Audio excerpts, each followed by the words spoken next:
Okay, Alhamdulillah pada pagi ini insya-Allah kita dapat berjumpa dalam satu majlis program ladap LDP anjuran daripada Kebirus SMK Peramajaya 2. InsyaAllah kita sama-sama kita sepatutnya lebih kurang ada 85 orang tapi tak apa, kita teruskan sebab masa mencemburui kita. Okay, pertama sekali yang berusaha Tuan Pengetua Cikgu Aziz bin Musa, Pengetua SMK Peramajaya 2. Yang dihormati Cikgu Suhaimi bin Sulaiman, Kaunselor Pendidikan Negeri Johor, Sektor Psikologi Kaunseling, JPNJ selaku penceramah kita pada hari ini. Yang dihormati Cikgu Mat Fauzi bin Mat Hamzah, penolong kanan pentadbiran, Cikgu Aziz Shah binti Abdul Hamid, penolong kanan hal ehwal murid, penolong kanan HEM, penolong kanan co-curriculum Cikgu Tan Lai Hiong, penolong kanan pendidikan khas Cikgu Siti Nurhaini binti Abdul Kahar, rakan-rakan guru GKMP, rakan-rakan guru kaunseling, rakan-rakan guru dan AKP yang saya kasih sekalian. Okey, Alhamdulillah pada pagi ini kita akan dapat satu perkongsian daripada rakan kita daripada JPN Cikgu Suhaimi Sulaiman.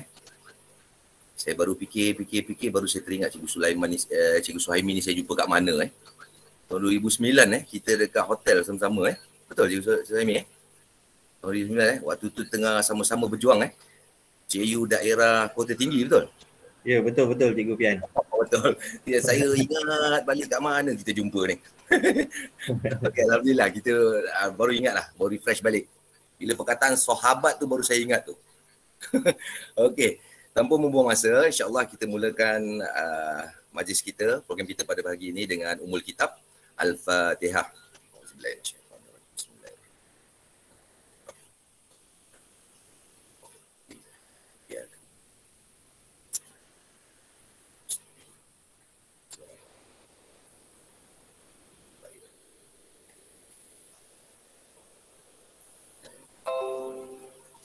Bismillahirrahmanirrahim. Alhamdulillahirabbil alamin. Allahumma salli ala sayyidina Muhammadin tibil qulubi wa dawaiha wa afiyatil abdani wa shifaiha wa nuril absari wa riyaiha wa ala alihi wa sahbihi ajmain. Allahumma inna nas'aluka salamatan fid din wa afiyatan fil jasad wa ziyaratan fil ilm wa barakatan fil rizqi wa taubatan qabla al maut wa rahmatan indal maut wa maghfiratan ba'dal maut. Allahumma hawwin alaina fi sakaratil maut wa najat minan nar wal afwa indal hisab. Allahumma ighfir li dhunubi wa li walidayya warhamhuma kama rabbayani shaghira. Rabbi yassir wa la tu'assir. Sallallahu ala sayyidina Muhammad wa ala alihi wa sahbihi wa barik wasallam walhamdulillahi rabbil alamin. Amin amin ya rabbal alamin. Okay, bagi pembukaan majlis pada pagi ini, dengan segala hormatnya saya mempersilakan Tuan Pengetua SMK Peramajaya 2, Cikgu Aziz bin Musa untuk memberikan ucapan alu-aluan. Dipersilakan Tuan. Baik, terima kasih pada pengacara majlis, pemurah acara kita pada pagi ini, Cikgu Muhammad Alfian. Assalamualaikum warahmatullahi wabarakatuh dan salam sejahtera semua. Yang berusaha Cik Mat Fauzi selaku penolong kanan pentadbiran, Puan Aziz Shah penolong kanan hal ehwal murid, Puan Tan penolong kanan co-curriculum, Puan Siti Nurhaini penolong kanan pendidikan khas, barisan guru kanan mata pelajaran SMK Peramajaya 2, barisan rakan-rakan guru serta anggota kumpulan sokongan SMK Peramajaya yang dihormati sekalian. Selamat datang diucapkan kepada penceramah kita pada pagi ini, iaitu Encik Muhammad Suhaimi bin Sulaiman, Kaunselor Pendidikan Negeri, Sektor Psikologi Kaunseling Jabatan Pendidikan Negeri Johor. Ya, selamat datang Tuan. Syabas dan tahniah diucapkan kepada jawatan kuasa pelaksana unit Kebirus. Program ini saya kira program yang sangat bermakna, ya, terutamanya dalam menghadapi situasi pandemik COVID, ya, terutama pada guru-guru yang melaksanakan PDPR di rumah dan juga AKP yang melaksanakan BDR, ya. Ini dalam konteks sekolah, saya kira. Bagi menghadapi situasi yang tidak menentu sekarang, kita sentiasa bersedia dengan segala arahan-arahan semasa Sebagai contoh, pada hari Khamis yang baru ini, 2 hari yang lepas, pihak pengurusan sekolah telah diberikan taklimat tentang pengoperasian sekolah. InsyaAllah akan bermula pada 10 hari bulan Oktober untuk pelajar pendidikan khas untuk sekolah kami lah, SMK Permas Jaya 2, sebab kita tak ada pelajar tingkatan 6. Jadi saya kira ini situasi yang kita akan ulangi prosesnya yang kita dah buat pada awal tahun hari itu. Juga kita ada satu program pada 29 hari bulan nanti, program vaksinasi untuk pelajar. Ini pun kita berdoa semoga perjalanan lancar dan diharapkan dapat sambutan yang baik daripada pelajar dan ibu bapa. Sebab sebagai persediaan, semua guru, warga sekolah serta murid-murid digalakkan ataupun diminta untuk mengambil vaksin untuk sama-sama kita menghindari sebagai satu langkah untuk ikhtiar menghindari daripada penyakit COVID.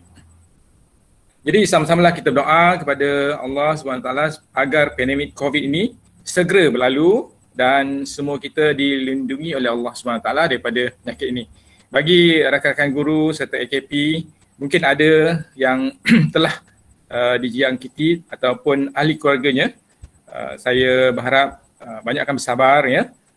Kabar ini semalam pun ada seorang guru kita, ahli keluarganya telah dikuarantin. Jadi gurunya terpaksa dikuarantin jugalah sebab tinggal bersama, dan saya harap guru yang berkenaan ataupun AKP yang terlibat patuhilah SOP yang telah ditetapkan.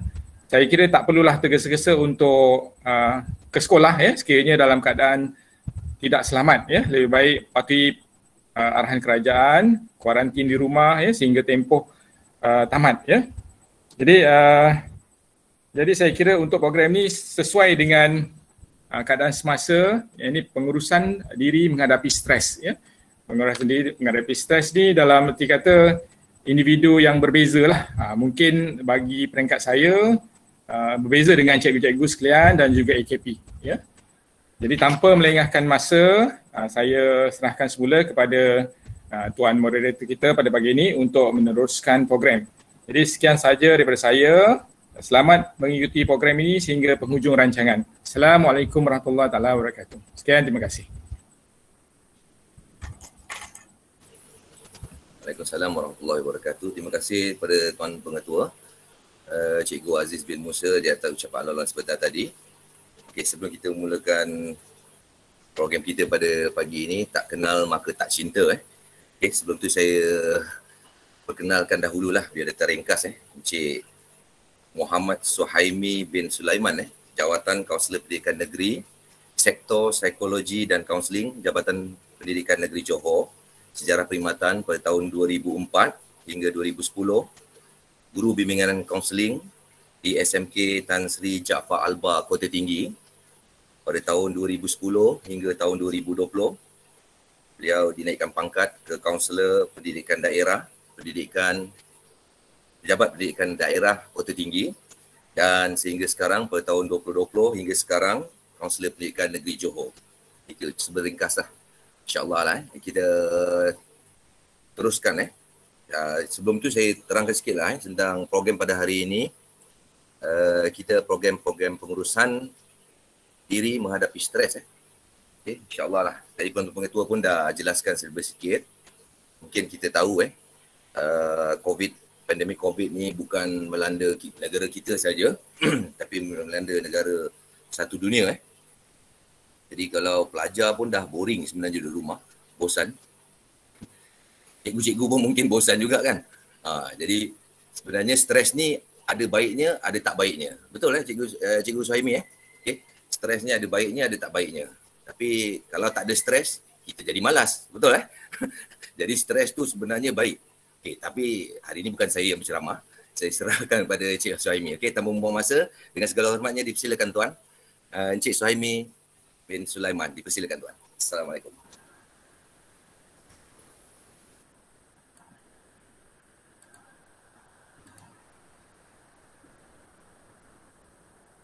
Saya mohon izin share screen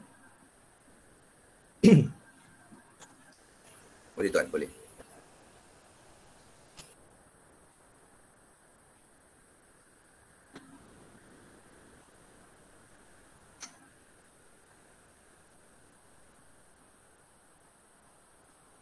Baik. Bismillahirrahmanirrahim. Assalamualaikum warahmatullahi wabarakatuh. Salam sejahtera. Alhamdulillah. Terlebih dahulu terima kasih kepada sahabat saya, Tuan Moderator Cikgu Muhammad Alfian Haris bin Omar, Guru Bimbingan Kaunseling SMK Permas Jaya 2, yang berusaha Cikgu Aziz bin Musa, Pengetua SMK Permas Jaya 2, yang dihormati Cikgu Mat Fauzi bin Mat Hamzah, Penolong Kanan Pentadbiran, yang dihormati Cikgu Azlisha binti Abdul Hamid, Penolong Kanan HEM, yang dihormati Cikgu Tan Lai Hong, Penolong Kanan Co-Curriculum, Cikgu Siti Nur Haini binti Abdul Kahar, Penolong Kanan Pendidikan Khas, barisan rakan-rakan guru JKMP, rakan-rakan guru, guru bimbingan kaunseling, guru-guru serta warga SMK Permas Jaya 2 yang dikasihi sekalian. Alhamdulillah. Apa khabar cikgu semua? Apa khabar cikgu? Baik, alhamdulillah. Baik, alhamdulillah. Alhamdulillah. Baik, alhamdulillah. Baik. Bila kita bersiaran secara maya ni kan, lebih-lebih lagi bila saya buka slide yang nampak cuma slide saya je. Itu yang saya gunakan dua device untuk makluman, saya gunakan dua device ni. Saya gunakan dua laptop. Satu laptop ni kita nak tengok nanti kalau ada komen dan sebagainya lah. Jadi bila kita bercakap secara maya ni, bila kita cakap seorang-seorang tak ada dengar suara macam tak seronok kan. Boleh respon sepanjang saya nanti bagi talk, perkongsian dan sebagainya, kita boleh respon dan sebagainya lah, insyaAllah. Okey, jadi pertamanya saya ucapkan terima kasih khususnya kepada pengurusan pentadbiran SMK Permas Jaya 2 di atas kesudian menjemput saya untuk kongsikan sedikit ilmu yang pada saya ianya memang sangat bermanfaat sebenarnya untuk kita semua dan boleh disebarluaskan lah. Okey. Terima kasih juga kepada PK Pentadbiran Cikgu Mat Fauzi. Saya rasa dia sebenarnya daripada Cikgu Mat Fauzi ni sebab sebelum ni saya buat ataupun perkongsian kita buat dengan Majlis Penolong Kanan Pentadbiran Pasir Gudang. Daripada situ saya dijemput pula untuk ke SMK Permas Jaya 2 ni lah. Okey. Jadi kita tak nak melengahkan masa. Masa pun sebenarnya memang sangat terbatas. Saya pun sebenarnya kalau boleh kita pun faham hari Sabtu adalah hari waktu rehat dan sebagainya. Tapi untuk majlis ilmu rasanya tak salah untuk kita ruangkan sedikit masa 1 jam ke 1 jam setengah untuk kita dapatkan satu manfaat yang baiklah, insyaAllah. Okay. So kita tengok sikit video ni. Tahukah anda pada 2019 KPM telah menjalankan kajian ke atas 48,258 orang guru serata Malaysia dan 4.4% daripada mereka berada pada tahap stres yang Assalamualaikum dan salam sejahtera semua. Kali ini anda bersama saya Suhaimi bin Sulaiman dalam Positif Minda Segar Emosi Mantap Pribadi dengan tajuk hari ini pengurusan stres. Di awal tadi saya telah memaklumkan bahawa pada 2019 seramai 4.4% guru berada pada tahap stres yang tinggi. Tentunya pada tahun 2020 dan 2021 ini, peratus tersebut semakin meningkat dalam kalangan warga pendidik. Jom kita kenali apa itu stres. Stres adalah tindak balas emosi, fizikal dan mental akibat perubahan dalam suatu keadaan yang berlaku dalam kehidupan seharian kita. Stres merangkumi beban, tekanan, kebimbangan, keletihan, konflik, panik, kemurungan dan tidak bermain. Terdapat 2 jenis stres, iaitu eustress dan distress. Eustress adalah stres ataupun tekanan yang merangsang kita untuk lebih maju dan berjaya. Sebagai contoh, kita menyertai suatu pertandingan dan kita termotivasi untuk terus berusaha dan berjaya. Manakala distres pula adalah tekanan ataupun stres yang menyebabkan kita menjadi lemah, lesu dan tidak bermaya dan akhirnya menjadikan kita murung. Terdapat banyak faktor yang boleh menyebabkan kita menjadi stres. Antaranya adalah rasa rendah diri, sering menyalahkan diri sendiri, sering melihat orang lain lebih bagus daripada kita, tidak dapat menerima kekurangan diri sendiri, dan ini merupakan salah satu faktor yang menyebabkan kita menjadi stres. Oleh itu, amalkanlah teknik-teknik yang boleh menenangkan kita seperti menarik nafas dalam-dalam dan menghembuskan secara perlahan-lahan. Kita juga boleh berjumpa dengan kaunselor dan kongsikan permasalahan yang sedang kita hadapi. Seterusnya adalah Okey, sahabat-sahabat, tuan-tuan, cik puan, sidang peserta. Sebentar tadi saya kongsikan satu bentuk video sebenarnya, satu video berkaitan tentang sedikitlah berkaitan tentang pengurusan stres juga. Dan sebenarnya untuk makluman, kami di sektor psikologi kaunseling sebenarnya cuba ataupun memang dah berusaha pun, dah jalan pun untuk memperkenalkan ataupun memberikan perkhidmatan terbaik kami lah kepada warga pendidikan, khususnya warga pendidikan negeri Johor. So dengan itu kami telah bekerjasama dengan SSTP, JPN untuk membuatkan beberapa slot video yang bertujuan untuk kongsikanlah beberapa maklumat khususnya yang berkaitan dengan kita punya situasi semasa lah sekarang ni, iaitu tentang pandemik. Sekarang ni nak tukar pula pergi endemik COVID-19 dan sebagainya lah. Dan kalau cikgu-cikgu tengok dekat ruangan chat tu, saya ada kongsikan satu link, yang mana link itu adalah link untuk Google Site sektor psikologi kaunseling. Di dalam tu kita ada kongsikan pelbagai video-video lah sebenarnya. Bukan saja boleh digunakan untuk diri sendiri, tapi boleh juga kita sebarluaskan untuk pelajar kita, murid kita, ibu bapa dan sebagainya.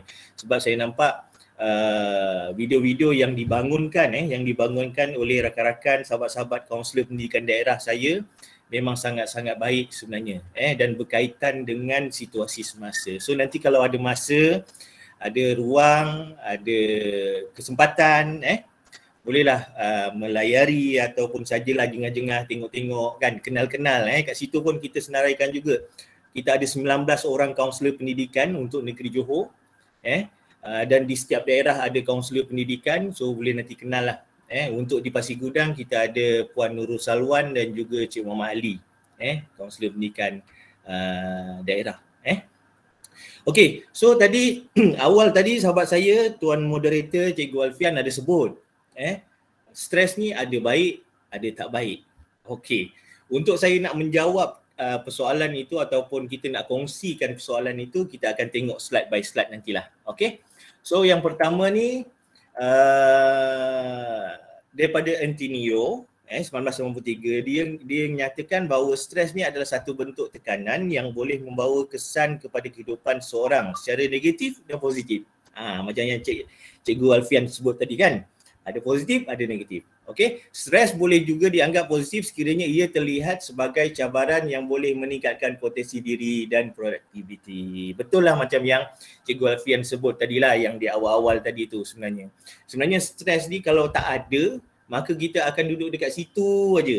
Tak ada perubahan, tak ada semangat, tak adalah nanti satu benda yang positif, suatu benda yang baik, yang elok yang dapat kita lakukan. Dipendekkan cerita, sebenarnya kenapa stres ni boleh jadi pada diri kita adalah kerana bila kita mengalami satu situasi yang melangkaui kemampuan kita. Bila satu-satu benda macam yang sebelum ni lah. Macam sebelum ni saya percaya cikgu-cikgu sekarang ni rasanya dah terbiasa dengan PDPR. Bercakap depan laptop, bercakap depan handphone seorang-seorang. Sebenarnya ada kat belakang tu ada murid-murid dan sebagainya. Pada peringkat awal, ianya menjadi satu tekanan. Sebab apa? Sebab kita tak biasa. Kita tak biasa. Tapi akhirnya bila kita dah selalu buat, bila kita dah mahir, bila kita dah kuasai teknik ataupun kaedah tu, ia dah tak jadi satu tekanan. Itu tadi cakap.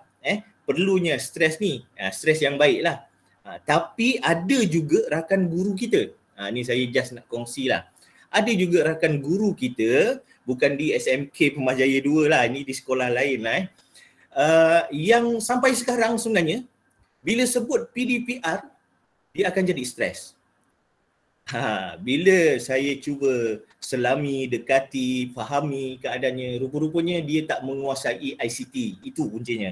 Dia tak menguasai kaedah, cara dan sebagainya. Tapi selepas bimbingan, kita cakap kat sini, selepas kita membimbing, selepas kita cuba menjalankan sesi dan sebagainya, akhirnya cikgu ni sikit-sikit lah dapat. Puncanya dia tak kuasai ICT.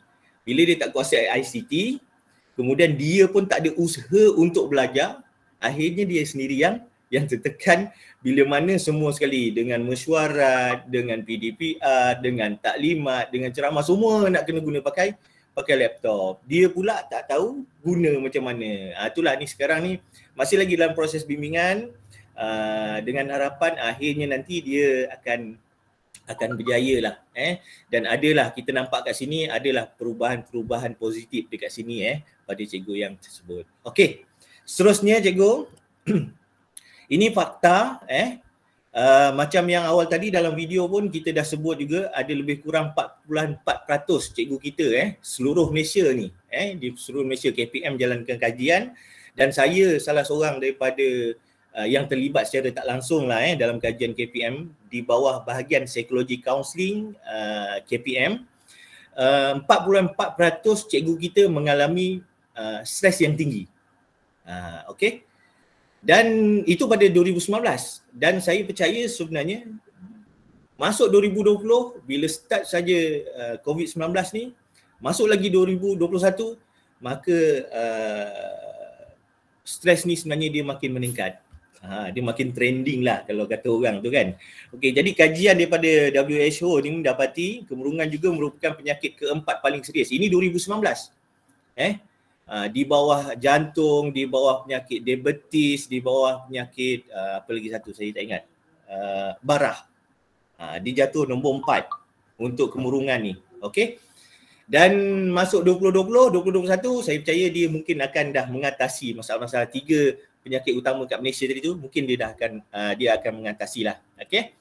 Dan ni untuk dekat negara kita.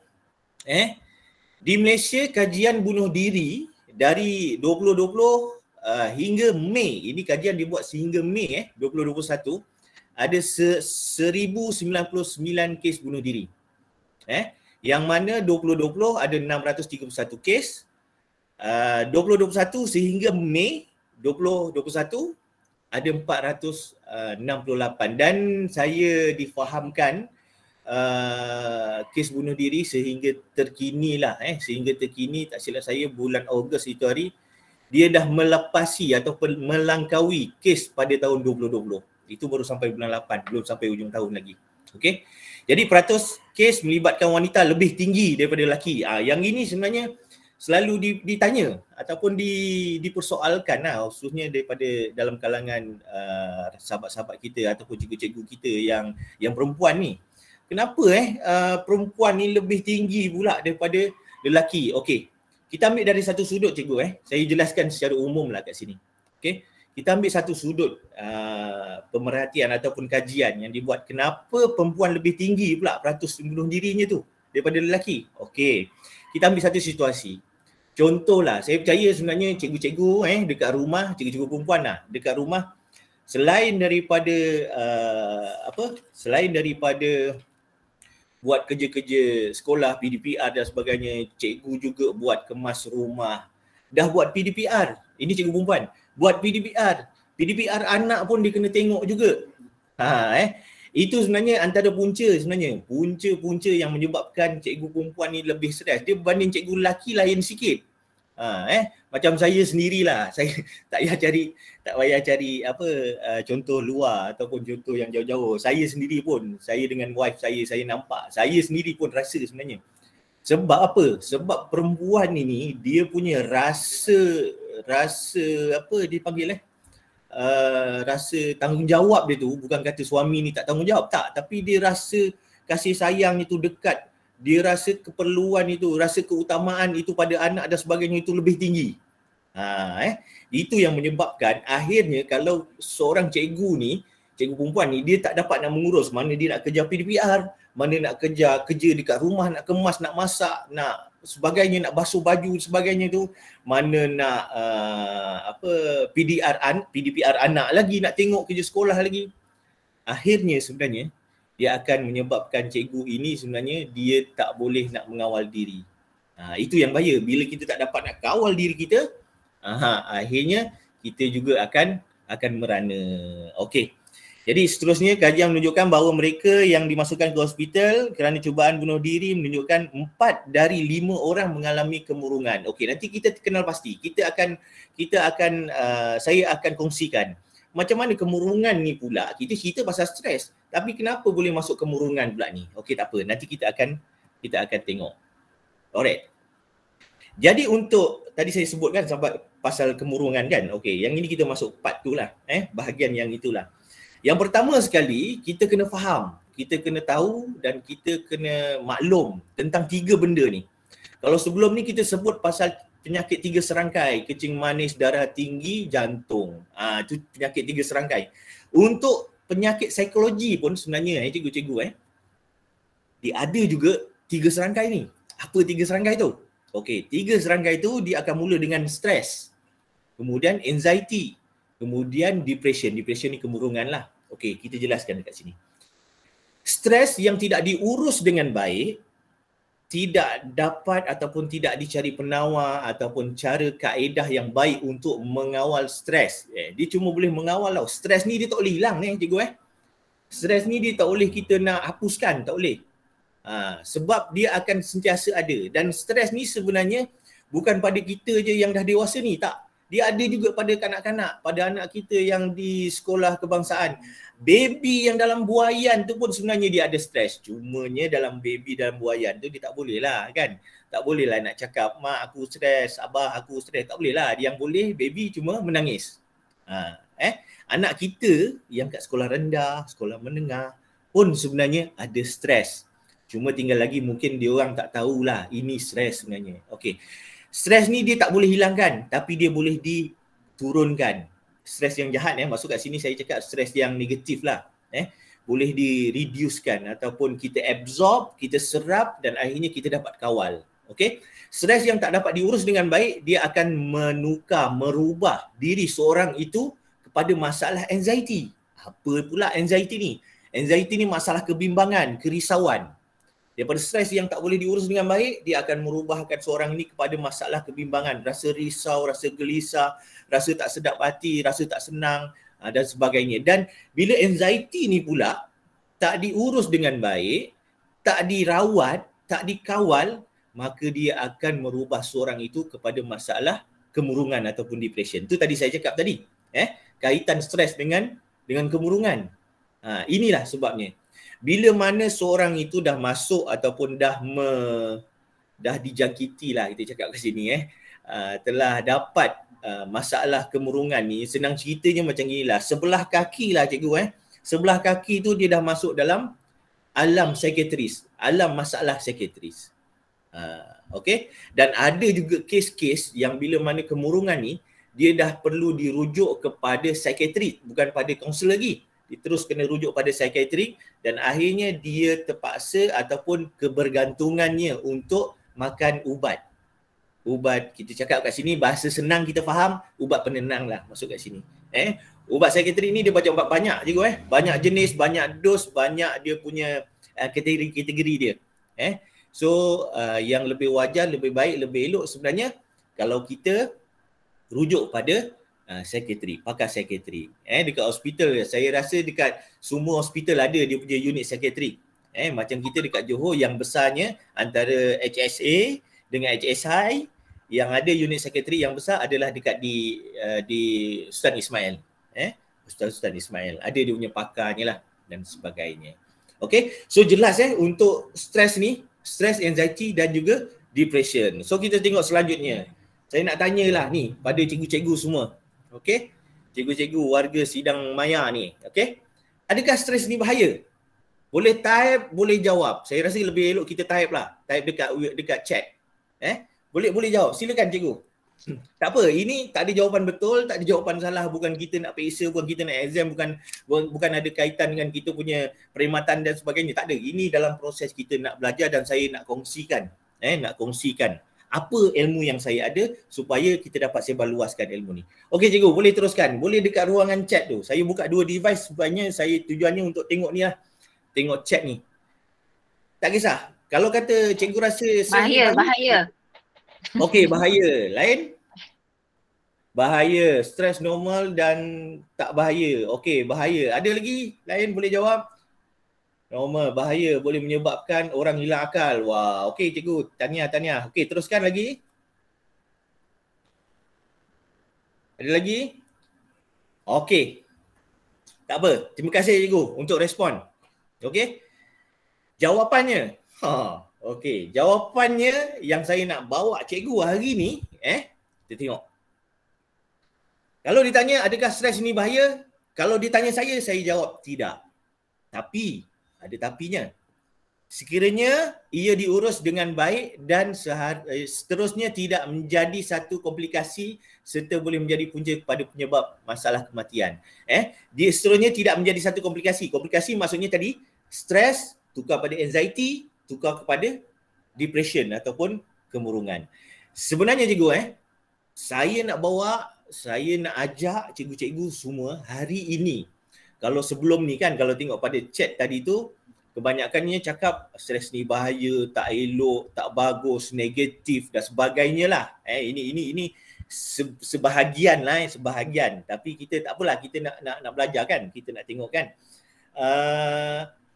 Sebelum ni kita fikir, kita dah letak ataupun kita dah label bahawa stres ini satu yang tak elok, tak baik, tak bagus, negatif dan sebagainya tadi tu.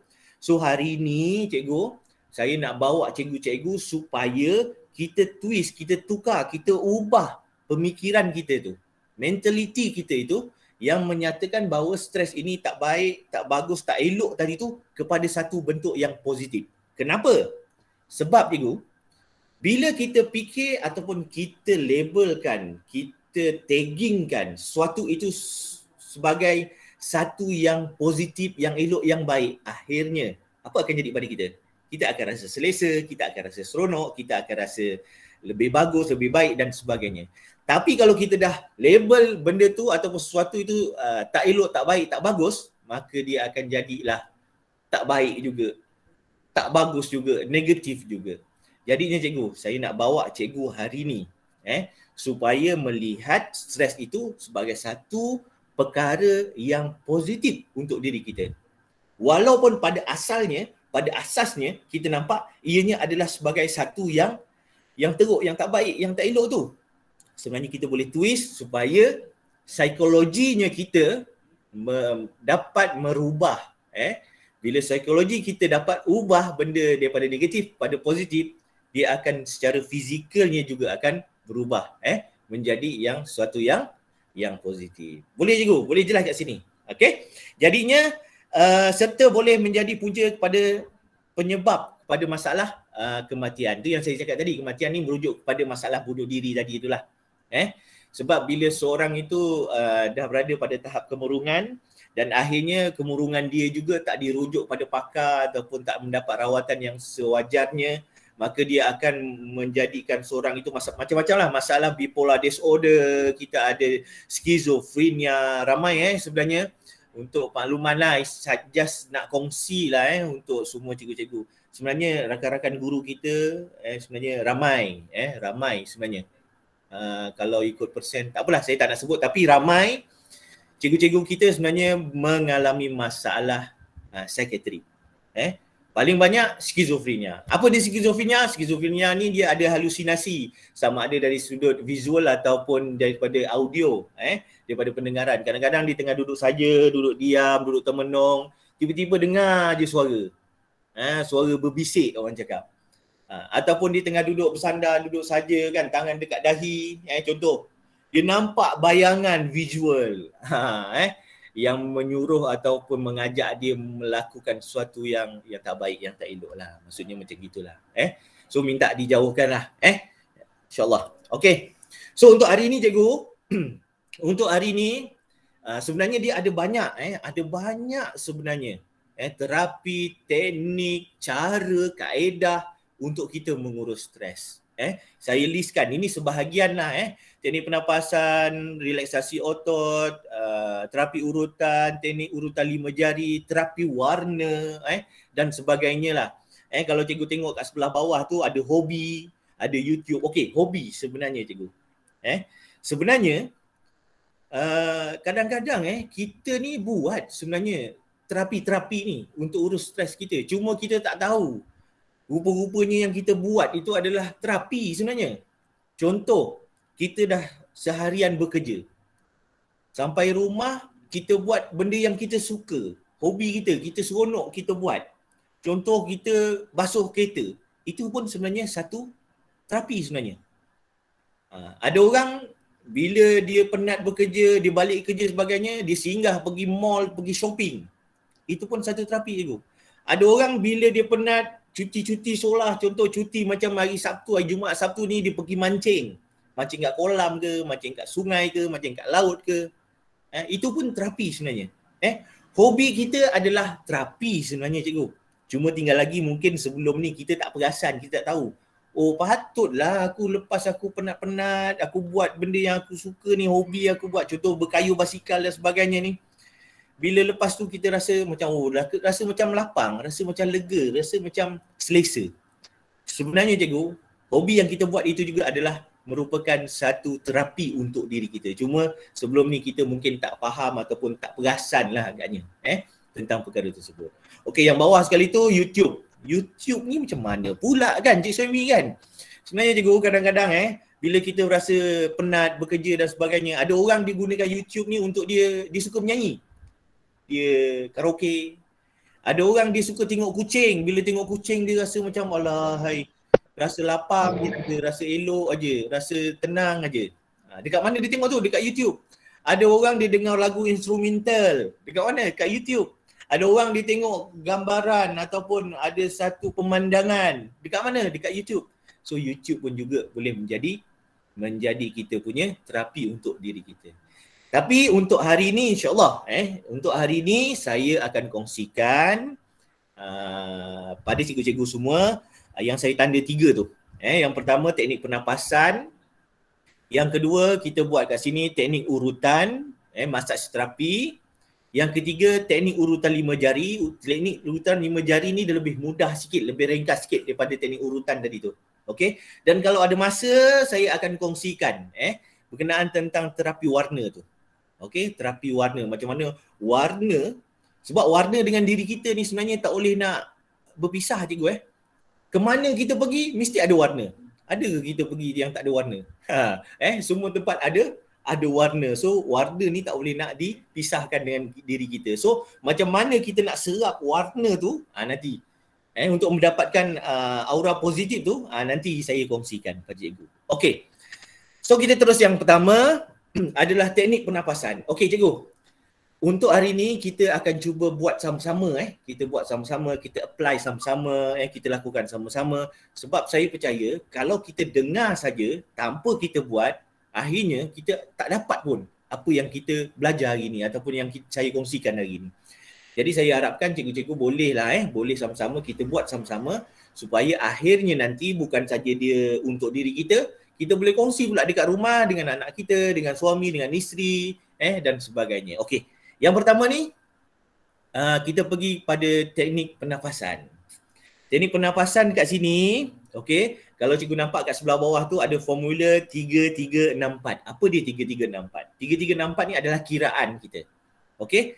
3 kiraan kita sedut udara, sedut oksigen menggunakan 2 lubang hidung kita. Kemudian 3 kiraan kita tahan. 6 kiraan kita lepaskan menggunakan mulut. Gunakan mulut. Kalau guna mulut ni pula ada dia punya cara je cikgu. Guna mulut sebesar 2 lubang hidung kita. So lepas ni kita cubalah nanti. Kat rumah kan tak ada orang nampak, tak apa. Boleh kita ukur lubang hidung kita besar mana untuk kita sama saizkan dengan mulut kita. Agak-agak ajalah, anggar-anggar je lah. Boleh cikgu Okey, jadi 3 kiraan guna hidung, tarik nafas, kemudian 3 kiraan tahan nafas, kemudian hembus pula hembus gunakan hidung. Menggunakan mulut sebesar 2 lubang hidung. Dan 4 kiraan duduk dalam keadaan yang rehat. Kalau cikgu duduk dekat lantai, bolehlah selunjurkan kaki ke dan sebagainya. Kalau cikgu duduk kat kerusi, cantiknya kerusinya ada armrest pun boleh kalau ada armrest. Kalau tak ada armrest pun tak apa, tak ada masalah. Boleh letak dekat perut. Ataupun teknik yang selalu saya gunakan, okey, cuba letak tangan dekat dada sebelah kiri. Okey. Cuba letak tangan dekat dada sebelah kiri. Okey. Cuba rasai denyut jantung cikgu. Saya percayalah mesti masing-masing akan rasa denyut jantung masing-masing lah. Okey. Dalam keadaan begini okey, cuba kita amalkan. Cuba kita buat. Kita buat sama-sama teknik pernafasan ni. Formula 3364. Boleh cikgu kita buat sama-sama? Okey, ready? 3 kiraan kita sedut gunakan hidung. 3 kiraan kita tahan nafas. 6 kiraan kita lepas gunakan mulut sebesar 2 lubang hidung, dan 4 kiraan kita duduk dalam keadaan yang tenang, yang rehat. Okey, ready? 1, 2, mula. Okey, tarik nafas gunakan hidung. 2, 3. Tahan. 2, 3. Kemudian hembuskan gunakan mulut. 3, 4, 5, 6.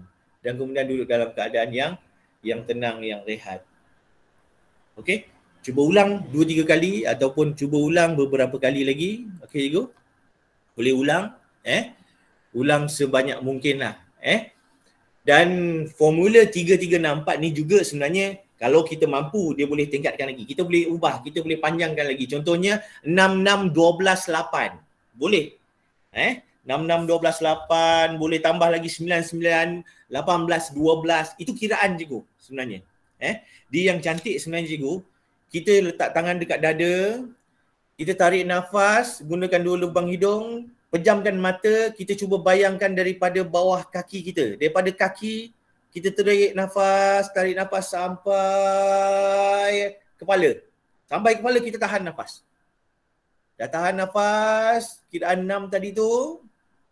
Kemudian kita lepaskan dengan 12 kiraan daripada atas kepala. Kita bawa bayangkan sampai udara tu keluar semua, sampailah kita punya hujung kaki dan kita duduk dalam keadaan yang tenang. Okey cikgu. Kenapa tadi saya cakap cuba bayangkan daripada kaki kita sedut nafas sampai atas kepala, kemudian kita lepaskan daripada kepala sampai ke bawah. Itu tujuannya untuk kita fokus sebenarnya. Kita fokus pada diri kita. Dalam masa kita tarik nafas, kita dapat bayangkan rupa kaki kita, betis, lutut, paha, pinggang, perut, dada, kepala dan sebagainya. Dan akhirnya daripada kepala, kita bayangkan kepala, dada, perut, pinggang, paha, lutut, kaki dan seterusnya. Bila kita fokus, akhirnya sebenarnya kita dapat melapangkan fikiran kita.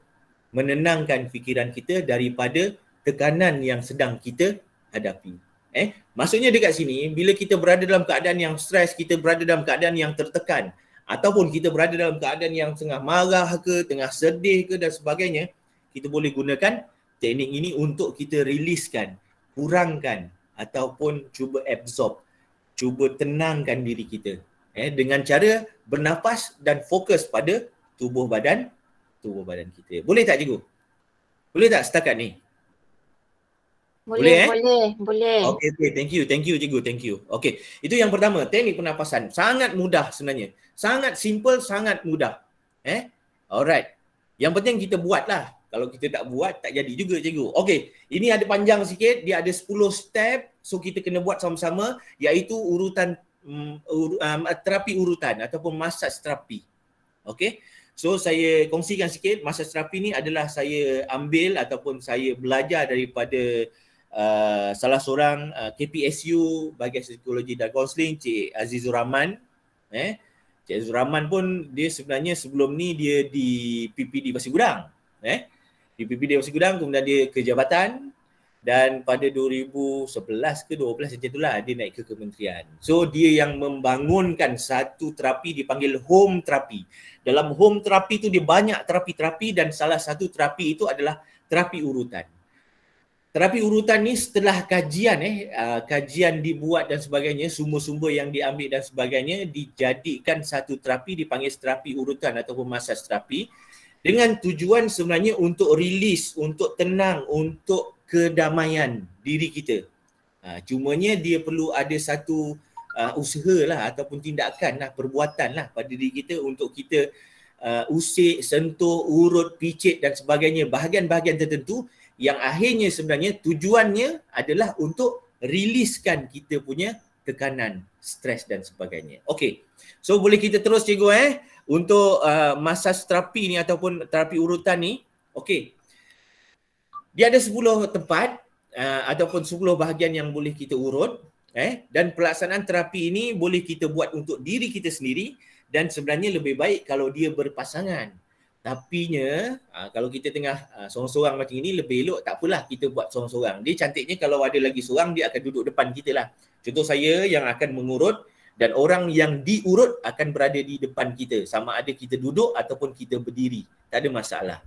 Tapi untuk part yang hari ni, bahagian yang hari ni kita buat untuk diri kita, so kita boleh lakukan untuk diri kita sendiri. Kita pijit diri kita sendiri, tak ada masalah. Okey. Yang pertama sekali adalah bahagian tengah kening, dahi. Okey, bahagian tengah kening, dahi. Tekan dengan 2 jari telunjuk kiri dan kanan di bahagian tengah kening. Gosok secara perlahan sambil tak apa cikgu. Slide ni nanti saya akan kongsikan. Nanti mungkin saya akan kongsi pada cikgu Alfian. So untuk yang ni, untuk jimatkan masa, lebih baik saya terus tunjuk je lah. Bahagian satu tengah kening tu macam mana dan itu lebih cepat. Kalau cikgu nak slide ni, nak tengok, nak faham, nak dalami, saya akan kongsikan nanti. Okay.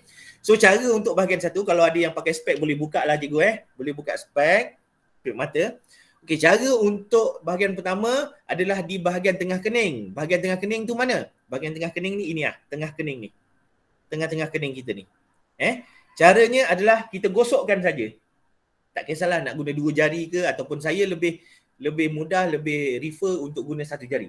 Okey, kita gosokkan aja kat tengah-tengah ni. Jangan kuat-kuat. Pelan-pelan pun okey. Okey. Kalau cikgu perempuan lah, rasanya cikgu perempuan kot. Sebab wife saya, dia pernah cerita, dia cakap bang, kalau pergi facial memang orang facial tu dia akan selalu gosok ke sini. Itu yang saya tahu. Saya tak pernah pergi facial, itu sebab muka ni tak berapa nak cerah kan. Jadi bila saya tahu itu, rupa-rupanya biasanya orang yang ngurut muka atau pergi facial dan sebagainya pun dia tahu juga teknik ni. Kita gosokkan antara dua kening ni. Tengah-tengah antara 2 kening ni. Okey, apa rasionalnya? Rasionalnya adalah merangsang sistem kardiovaskular dan juga sistem pernafasan, merangsang perjalanan darah ke otak, mengurangkan sakit kepala, pitam gayat, hilang imbangan dan juga kemurungan. So selepas ini cikgu kalau sebelum ini cikgu pening kepala, sakit kepala, biasa kat mana kita picit? Biasa kita picit kat sini kan. Kita picit kan, Elan Panadol pun biasa kat sini juga. So selepas ini, selain daripada tempat sini, kita boleh tambah lagi satu, kita gosok kat tengah-tengah ni. Dan biasanya orang yang mengalami migraine, orang yang mengalami, biasanya lah yang mengalami migraine, dia akan mengalami dekat kawasan mata ni lah, dia punya denyut-denyut itu. Sakit-sakit dia tu, denyut-denyut biasa kat kawasan mata dan kita boleh gunakan salah satunya adalah untuk mengurangkan sakit kepala. Dan yang penting sebenarnya untuk kita tingkatkan ataupun memastikan perjalanan darah daripada naik sampai dekat otak kita tanpa ada halangan, dengan cukup udara dan sebagainya. Okey cikgu, itu nombor 1. Okey, kita pergi nombor 2. Nombor 2 adalah bahagian kening, 2 ibu jari. Okey, caranya cikgu. Okey, cuba buat macam ini. Jempol dua-dua ni. Dua-dua ni Ada? Okey dah. Kemudian kita buka jari kita. Kita masukkan celah-celah jari-jari yang lain ni kat celah-celah sini. Okey. Dua ibu jari kanan dan kiri. Tekan di tengah-tengah kening, gosok secara memanjang dari tengah kening hingga hujung kening. Okey. So kita dapat macam ini cikgu Nampak tak? Nampak Okey, kita cantumkan. So kita dapat dua ibu jari ni je. Caranya cikgu, kita ambil daripada tengah kening sini. Kita bawa ke kiri. So dengan dua ibu jari ni kita dapat buat serentak. Caranya macam ini cikgu. Okay, kita gosokkan perlahan-lahan sampai hujung kening. Gosokkan sampai ke hujung kening. Ulang sebanyak 7 kali. Ini saranan dia buat sebanyak 7 kali. Tapi sebenarnya kita boleh buat lebih banyak, lebih bagus sebenarnya. Okey, tujuannya adalah merangsang urat mata dan saluran saraf yang berkaitan dengan hati. Kan? Bila kata sebut pasal hati ni, dari mata turun ke hati, orang dulu-dulu cakap cikgu.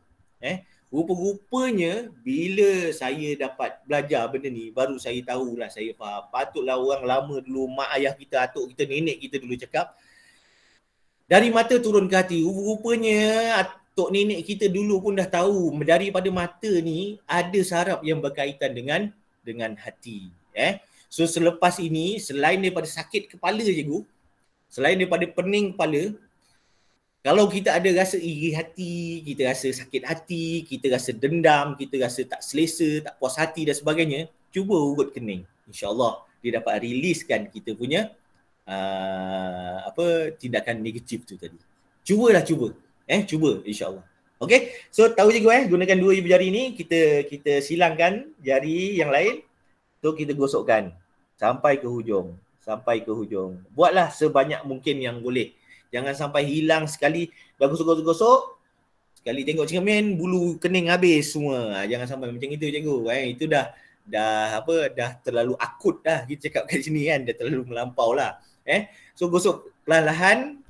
Yang penting kita dapat enjoy, dapat rasa keseronokan tu. Sambil kita buat, kita fokuskan. Macam mana bentuk kening kita, ataupun kita cuba keluar pada diri kita dan kita cuba tengok, kita cuba bayangkan macam mana diri kita tengah buat sekarang ni. Contoh, saya tengah duduk macam ni, dan saya bayangkan saya berada di depan saya. Bila saya buat macam ini, saya nampak rupa saya, keadaan saya masa saya tengah buat macam ini. Okey, itu sebenarnya latihan fokus. Kenapa penting latihan fokus? Supaya kita dapat lapangkan kepala, kita cuba ketepikan, alihkan, galihkan masalah-masalah yang kita sedang alami tu. Okey, itu nombor 2. Seterusnya cikgu, nombor 3. Okey, tepi kening dan atas tengah kepala. Titik tenaga. Okey, sebelum kita buat yang ni, yang pertama sekali kita kena kenal pasti, kita kena tahu, kita kena faham kat mana itu titik tenaga dekat atas tengah kepala. Untuk makluman kita ada beberapa titik tenaga dalam badan diri kita. Dalam diri kita ni ada beberapa titik tenaga. Dan apabila titik tenaga itu disentuh, sebenarnya kadang-kadang titik tenaga ni bila tak disentuh, dia akan duduk diam, duduk saja. Itu yang menyebabkan kita rasa letih, tak bermaya, kita rasa macam tak bersemangat. Sebab apa? Sebab ada titik-titik tenaga dalam badan diri kita ni, tak disentuh, tak dijentik, tak diurut, tak dipicit. Bila tak diurut, tak dipicit, dia umpamanya benda yang sedang tidur lah. Dia akan tidur je, dia akan rehat, dia akan saja, dia akan relax je. Tapi bila dikejut, baru dia bekerja. Maksudnya macam itulah, lebih kurang lah cikgu. Okey. Jadi yang pertama sekali, titik tenaga ni. Kat mana titik tenaga ni? Titik tenaga ni kalau kita nak tahu, dia ada dekat atas kepala kita. Bukan umbun-umbun cikgu. Ada lagi ke umbun-umbun? Kita yang dah dewasa, dah tua ni. Kita pun tak tahu kat mana umbun-umbun tu. Rasanya kat sebelah depan. Baby mungkin kita nampak lembut aja umbun-umbun dia. Kita yang dah tua ni kat mana cikgu umbun-umbunnya Okey. Jadi kita nak tahu dulu kat mana titik tenaga. Caranya cikgu Okey, kita ambil daripada telinga ni. Telinga kita kanan, telinga kiri kita. Okey. Kanan dan kiri ni kita cuba sampai naik atas, tengah atas. Nampak tak? Sampai kat tengah. Bila dah sampai area sini, kita cuba tekan. Dekat kepala kita lah, jangan tekan sini. Tekan kepala kita lah, tekan. Bila kita rasa tempat yang kita tekan itu tempat yang pedih, dia macam perih lah, pedih sikit lah. Dia tak sakit, dia sakit sikit lah. Dia pedih, itulah tempat dipanggil sebagai titik tenaga ataupun istilahnya crown center. Crown center. Okey. So bila kita dah kenal pasti kat mana tempatnya, okey, baru kita buat teknik ni. Daripada tepi kening hingga atas tengah kepala. Menggunakan 3 jari, kanan dan kiri cikgu. 3 jari kita buat serentak daripada tepi kening. Tepi kening. Macam yang tempat kita selalu pening tu, okey. So caranya kita tolakkan daripada tepi kening, tolak perlahan-lahan sampai atas tengah kepala. Sampai atas tengah kepala, kita tekan sikit. Sampai atas tengah kepala, kita tekan sikit. Sampai atas tengah kepala, kita tekan sikit. Okey, boleh cikgu? Tak apa. Tudung sengit-sengit ke ataupun rambut serabai-serabai, tak apa. Kat rumah masing-masing kan, tak ada masalah. Saya pun serabai-serabai, serabut-serabut ni pun tak apa kat rumah masing-masing. Kalau segan, takut, malu, tak apa. Tutup video pun tak apa. Takut terkeluar ke rambut ke yang pakai tudung sebagainya, tak apa. Yang penting kita dapat kongsi, kita dapat belajar hari ni. Okey, kita buat sama-sama lagi sekali. 3 jari cikgu. Okey, tolak sampai atas tengah kepala. Dekat crown center tu dah sampai atas, kita cuba tekan. Kita ulang sebanyak 7 kali. Ulang sebanyak 7 kali. Itu saranannya. Tapi kita boleh ulang seberapa banyak yang kita suka ataupun yang kita nak. Sehinggalah kita dapat ketenangan, kita dapat rasa selesa, kita dapat rasa damai itu. Itu yang penting. Okey, apa rasionalnya? Merangsang sistem hormon dari badan yang mengawal emosi dan juga minda. Emosi dan juga minda. So, emosi kita sekiranya berada dalam keadaan yang tak stabil. Contoh, kalau orang tu, setengah-setengah orang tu kadang-kadang dia marah. Kalau dia marah, dia dah tak ingat dah. Dia tak ingat dunia. Ada orang sedih. Ada orang yang sedih pula, sedih dia sedih melampau. Emosi, bila emosi dah menguasai diri, itu yang tadi menangis tak boleh nak berhenti, marah tak boleh nak diam, takut sampai menggigil terkencing. Contoh tu. Jadi ini antara teknik cara untuk kita kawal ataupun mengawal emosi kita tu. Okey, dapat mengurangkan kemurungan, pening kepala, pitam dan meningkatkan daya ingatan. So pada anak-anak kita pun boleh kita ajar ataupun kita kongsikan pada anak kita ataupun kita sendiri kita urut anak-anak kita tu daripada tepi atas tepi kening sampai atas tengah kepala perlahan-lahan. Okey. So nanti kalau kita pening kepala bukan saja kita picit-picit sini, bukan kita gosok-gosok sini aja. Dah kita gosok-gosok sini, picit tepi kanan kiri ni, kita apa salahnya terus tolak naik ke atas. Dapat lagi satu teknik cara untuk kita riliskan, kurangkan rasa pening dan sebagainya. Okey cikgu, cukup nombor 3. Terus nombor 4. Nombor 4 atas cuping telinga. Kalau saya dah tunjuk dalam gambar tu ada titik merah tu, itulah tempatnya. Caranya sangat mudah, kita boleh buat kanan dan kiri. Kenal pasti tak tempatnya? Okey, dah kenal pasti. Caranya kita gosokkan ataupun picitkan secara perlahan-lahan. Gosok ataupun kita picit bulat-bulat ke, tak ada masalah. Right. Tujuannya cikgu merangsang urat-urat saraf dalam otak dan dalam telinga, melancarkan sistem saraf yang berkaitan dengan buah pinggang. Okey. So untuk yang ini cikgu, saya memang sangat tekankan pada cikgu-cikgu ataupun slot-slot saya yang sebelum ni, yang adanya pun cikgu-cikgu dan sebagainya, saya sangat tekankan. Tapi saya rasa sekarang dah tak berlaku. Tak macam zaman kita lah kita cakap. Zaman kita sekolah dulu. Kalau zaman kita sekolah dulu memang sangat senang cikgu kita ni piat telinga.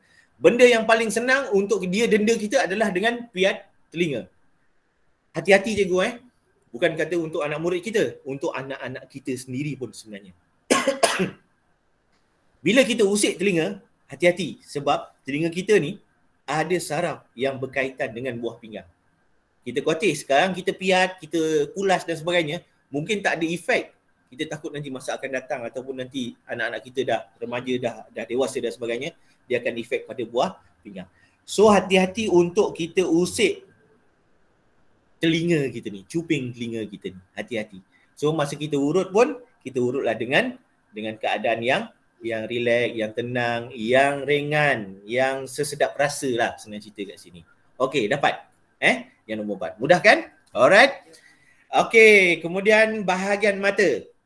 Tekan dan urut tepi bawah mata dengan jari telunjuk atau jari tengah kanan dan kiri secara serentak hingga tepi hidung dan urut perlahan. Macam ni kalau saya baca sebenarnya cikgu lagi pening. Baik saya tunjuk cara buat lagi senang faham. Okey. Okey.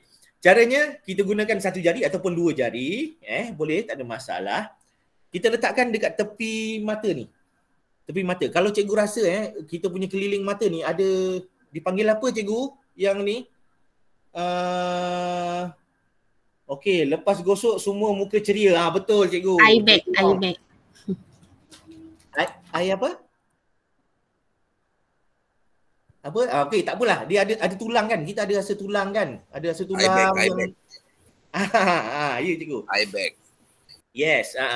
So kita rasa tulang ni. Tulang ni nanti kita akan guna pakai ataupun menjadi kita punya panduan kita untuk kita buat bahagian mata yang nombor 5 ni. Okey, kita ambil dua jari ataupun satu jari, tak ada masalah, ikut keselesaan masing-masing. Kita ambil daripada tepi bawah mata ni. Ujung kanan dan kiri. Kita rasakan tulangnya tu kan? Kemudian kita gosokkan pergi ke hidung. Ke tengah hidung. Kemudian naikkan bawah kening atas mata. Itu ayat dia tu. Bawah kening atas mata. Kita pusingkan. Jadi kita dapat tu. Rasa kan tulang yang dekat bahagian mata ni. Lubang pula tulang yang ada dekat kawasan mata ni. So hati-hati cikgu hati-hati untuk buat part yang nombor 5 ni. Sebab kita tak nak nanti tiba-tiba tertekan, terkeluar, tersembul, bahaya dah kan. So kita buat perlahan-lahan. Yang ini saya dapat banyak feedback untuk teknik ni daripada tepi bawah mata sampai hidung, naik ke bawah kening atas mata ni. Saya dapat banyak feedback daripada rakan-rakan peserta yang sebelum-sebelum ni, yang mana mereka, kebanyakan daripada mereka ni mengalami migraine. Bila migraine ni dia banyak macam-macam orang lah. Tapi kebanyakannya dia akan berlaku dekat sini lah. Dia akan sakit dekat sini dia akan bisa, perit dan sebagainya lah, pening, pedih kat pasal ni. So bila saya kongsikan teknik ni, alhamdulillah dia bukan masa migraine dia buat semasa biasa-biasa pun dia buat. Selain daripada migraine dia dapat release, dapat kurang, dapat hilang masa tu, dia akan dapat satu lebih cerah, lebih terang. Bukan lebih cerah, lebih terang lah pemandangannya, dia cakap kat sini. Pemandangannya akan jadi lebih terang, lebih segar, matanya lebih segar dan sebagainya. Okay, so sebenarnya boleh kita ulang, kita buat sebenarnya cikgu beberapa kali boleh buat banyak kali sebenarnya pada diri kita, untuk bukan semestinya pada masa-masa tertentu, pada bila-bila masa je. Pada bila-bila masa. Bukan masa kita tengah migraine je, tak. Masa tak kena migraine pun boleh kita buat, tak ada masalah. Okay, dari sini merangsang urat saraf mata dan saraf yang berkaitan dengan hati. Itu tadi saya cakap, dari mata turun ke hati. Alright. Okay, selesai nombor 5. Kita pergi nombor 6. Bahagian bawah pangkal telinga. Dengan 3 jari. Sama kanan dan kiri. Yang ini saya tak suka nak buat kanan dan kiri. Saya lebih suka buat kanan dengan kiri asing-asing. Okay. Caranya cikgu, kita gunakan 3 jari ataupun 4 jari ke 5 jari ke, terpulang pada diri cikgu. Mana yang cikgu rasa selesa. Caranya dekat belakang ni, telinga. Kita tolakkan ke bawah sampai ke leher. Daripada leher kita tolak sampai ke bahu. Nampak tak cikgu? Dia punya L tu. Nampak tak dia punya L tu? Daripada bawah telinga. Okey? Rasa tak kat sini? Siapa yang dia punya sini rasa keras, tegang sini? Ada tak dalam ni? Peserta, cikgu-cikgu, ada tak yang rasa kat sini? Dia punya ni rasa keras ni. Ya Allah, Cik Sami, saya baru rasa ni. Kerasnya. Ada tak? Ada tak cikgu? Tak ada Alhamdulillah kalau tak ada. Tapi memang ada sebenarnya orang yang rasa keras dekat sini. Biasa kita akan rasa keras dekat belakang kan? Tapi dia ada rasa keras kat sini. Ini pun sebenarnya salah satu simptom yang mana kita berada dalam keadaan yang stres pada ketika itu. So ini adalah salah satu teknik untuk kita riliskan stres tu. Bila kita stres, maksud stres ni dia penat bekerja, mungkin seharian menghadap laptop, menghadap PC, ataupun seharian menjahit, seharian basuh pinggan ke, seharian basuh pinggan. Mungkinlah kan. Dia akan mengalami stres, bukan saja di belakang, tapi juga dia akan rasa dekat sini. Siapa yang keras dekat sini pun hati-hati. Satu lagi, bila keras kat sini pun hati-hati. Kolesterolnya tinggi sebenarnya. Hati-hati juga cikgu. Okey. So, daripada bawah telinga sampai leher, daripada leher kita tolak sampai ke bahu. Macam itu. Bahu. Nampak tak? Okey, macam ni. Bawah telinga sampai leher tolak ke bahu. Alright. Ulang sebanyak 7 kali. Macam tadi jugalah. Itu saranannya 7 kali. Boleh ulang beberapa kali dan ubah kanan dan kiri. Kalau kita nak buat tangan kanan untuk leher kanan macam tak sesuai. Dia memang kena silang. Dia kena silang baru sesuai. Alright. Seterusnya juga nombor 7 adalah bahagian tengkuk. Okey, tadi kita sebut bahagian bawah sini kan yang keras. Kadang-kadang sebenarnya dekat belakang sini pun kita ada rasa keras. Okey, ini kaedahnya. 2 ibu jari di bawah tengkorak belakang. Macam mana Okey. Ibu jari kita. So jangan kita genggam lah, kita buka je jari macam ni. Tapi yang function, yang guna, yang pakai nanti ibu jari saja. Caranya cikgu nampak tak? Okey, caranya kita cuba cari kat belakang leher kita, tengkuk kita ni. Ada satu macam lubang, bukan lubang, dia macam ada tempat yang lekuk sikit kat situ. Okey, nampak cikgu Okey, caranya kita gosokkan saja. Okey, kita gosokkan saja perlahan-lahan. Gosokkan perlahan-lahan. Boleh cikgu? Kita gosokkan perlahan-lahan. Perlahan. Dan tujuannya untuk kita riliskan sebenarnya bahagian ni. Kita nak riliskan supaya ketegangan itu, ketegangan otot yang ada dekat belakang ni dapat diriliskan. Dan akhirnya perjalanan darah ke otak itu dia akan lebih lancar. Kan? Kita tak naklah macam ada kan banyak kita jumpa kes orang yang kawan-kawan kita lah, sahabat-sahabat kita yang kena stroke tiba-tiba. Saya sendiri pun ada kawan saya sendiri di PPD Keluang. Tiba-tiba tengah sarapan, tiba-tiba tombang. Bila cek, rupa-rupa dah kena stroke. Dah ada pembuluh darah yang pecah dekat bahagian kepala dia. Dan dia dapat survive beberapa bulan dan akhirnya dia meninggal dunia. Okey, itulah ajal maut kan di tangan Tuhan, kita pun tak tahu, tapi yang pastinya kita kena usaha untuk yang terbaik untuk diri kita. Alright. Boleh cikgu Alright. Sebelum saya terlupa. Okey cikgu. Sebelum lebih jauh. Okey, cuba tangan kanan cikgu letak dekat dada. Okey. Letak dekat dada, cuba tarik nafas perlahan-lahan, lepas perlahan-lahan. Okey. Kemudian ambil tangan kiri, letak dekat bahu ataupun dada kiri. Dia akan silang macam ni. Okey. Kemudian tangan kiri ni kita cuba tepuk. Tangan kiri tepuk dekat dada kanan kita. Sambil kita cakap, you are the best. Kita adalah edisi terhad. Bayangkan cikgu, kita ni contoh Suhaimi. Suhaimi yang ada ni satu je. Tak limited ke namanya? So, bila kita limited, tentunya kita kena jagalah. Benda limited biasa mahal you. Betul tak Cikgu Pian? Benda yang limited ni bukan kata apalah, kereta ke, handphone ke, biasa yang limited ni memang mahal. Sebab apa dia mahal? Sebab dia susah nak dapat. Kita ni cikgu, limited. Satu je ni. Bukan saya je lah seorang. Cikgu-cikgu pun ada ni.